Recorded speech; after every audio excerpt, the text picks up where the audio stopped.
I'm Andrew Ford. I'm a breaking news reporter here at Florida Today. The trial of Brandon Bradley, the man accused of shooting Deputy Barbara Pill, is approaching. It's coming up next week. Jury selection is going to start. We're here today with legal expert Kepler Funk to talk a little bit about what we can expect to see in this case.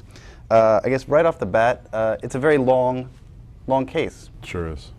Sure is. You know, I think the expectation is like 5 weeks or what the lawyers are discussing, and 5 weeks for a criminal trial in the state of Florida is an eternity. Sure. Why is it so long? What's going to take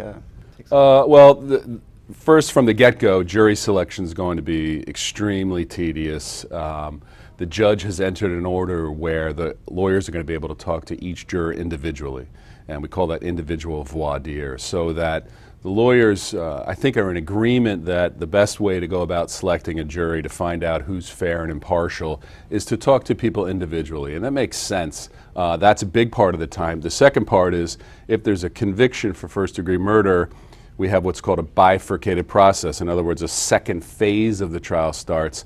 That is, the jury will get to decide, make a recommendation to the court, one of only two sentence choices. It's either death or life in prison. And so that, again, extends the trial here in Florida.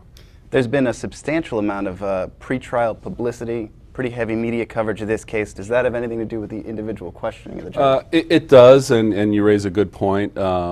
Sometimes when folks have read media accounts, either on TV or in the paper or other things, or they talk in the community, sometimes people have a preconceived notion of what they believe the truth to be.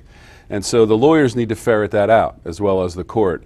And so doing it individually, we don't what lawyers call is poison that well. So if somebody has a firmly held belief or they've read something, we don't want to have that blurted out in an open court so that all those other jurors hear that and may be affected by that person's opinion. So doing it individually does somewhat streamline the process so that we don't get people who are exposed to pretrial publicity that have formed fixed opinions. So I guess there's a video of the alleged crime. Right. What does that do for the case?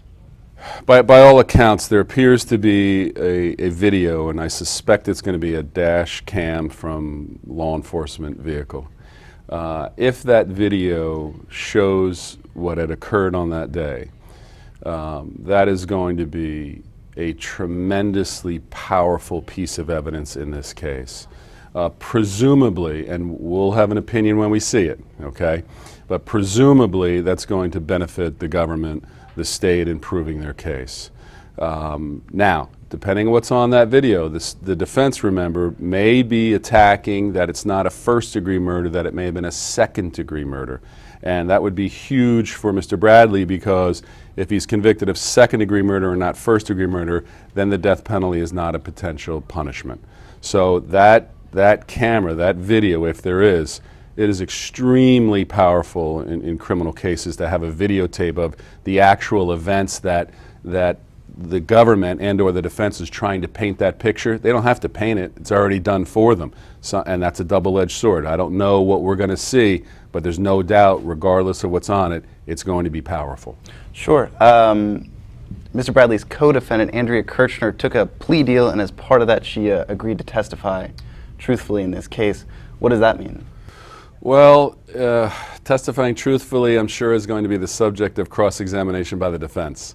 What the truth is going to be decided by the jurors. And remember, that's why we have jurors. Judges don't do that. The jurors are there to assess her credibility. And what she says may be extremely powerful if believed by the jury, as it goes to what I think we're going to see is premeditation. And my understanding is that there's a statement attributed to Mr. Bradley from Ms. Kirchner that suggests something to the effect of, "I'm not going back to prison."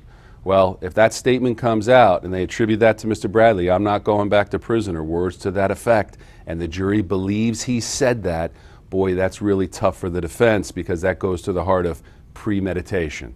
Okay, and remember, premeditation is something that can happen pretty quickly in the law in Florida. He doesn't have to plan out for a day or something or have some master plot in order to be convicted of first-degree premeditated murder. What do you think the goal is for the defense? What do you think their strategy might be? Well, it's a tough case, and Mr. Bradley is very fortunate that he has the lawyers that he does. He has two two lawyers that I know, that I've known for 20 plus years, that are extremely fine advocates and will fight tooth and nail to protect his constitutional rights. That's number one. That's great. I'm glad we have competent lawyers on both sides of this case. It depends on what their assessment of the case is. All right, the defense lawyer's goals are different depending on the facts of the case.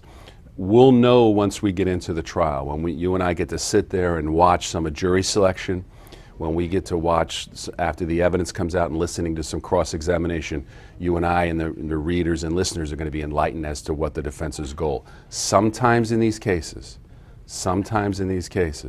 the defense's goal is to have a life recommendation from the jury, that an acquittal or a not guilty, sometimes the evidence is so overwhelming, you as a defense lawyer have to be realistic and have that very difficult conversation with your client that our goal here is to not seek an acquittal. I mean, it does mean to test the government's case, don't get me wrong, but we have to be realistic as to what the outcome is likely to be and then form our arguments, form our discussions with the jurors so that we don't seem to mislead them in any way, to be honest and upfront with them with the realities of the evidence that's coming. And if it's an onslaught, you better have credibility with that jury when you look them in the eye and say, please don't execute my client. Oftentimes, the defense lawyer's job is to present this jury with who this human being is sitting before them. I mean, what a daunting task to be a juror when, if you get to that point, you're saying, do you want to vote for death or life in prison? And remember, life in Florida means life without parole. So life means life. So for everybody watching or listening to me, when I say life in Florida now, if you get a life sentence, you're not getting out. Life means life in Florida now. Sure, and so that effort to build credibility goes into trying to get them to believe these mitigating circumstances that the defense. Well, sure. Think about it. If the case is overwhelming in terms of guilt, okay, you're not going to score points, so to speak, with this juror if during the whole first phase of the trial you're saying things that are going to be easily disproven. You make outrageous comments or comments that the jurors are going to wonder, I can't trust what's coming out of this guy or gal's mouth. And then later when that same lawyer asks you to consider mitigation, you've really undermined and undercut that which might be the most important part, or as your role as a defense lawyer, that is, I need you to consider this mitigation so that you don't choose to execute my client. Thanks very much for watching. Florida Today intends to cover this trial gavel to gavel, and we'll be checking in with Kepler Funk again.